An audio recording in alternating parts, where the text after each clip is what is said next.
we in Sindh produced the greatest poets of the world who talked of secularism.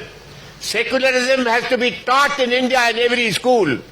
But Sindhis get secularism from the milk of their mothers. Was it not in Sindh?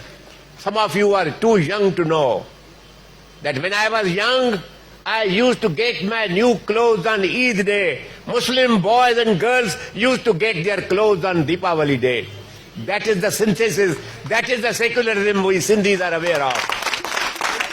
And ladies and gentlemen, today I want all of you to be proud of your heritage. I want you to be proud of your secularism.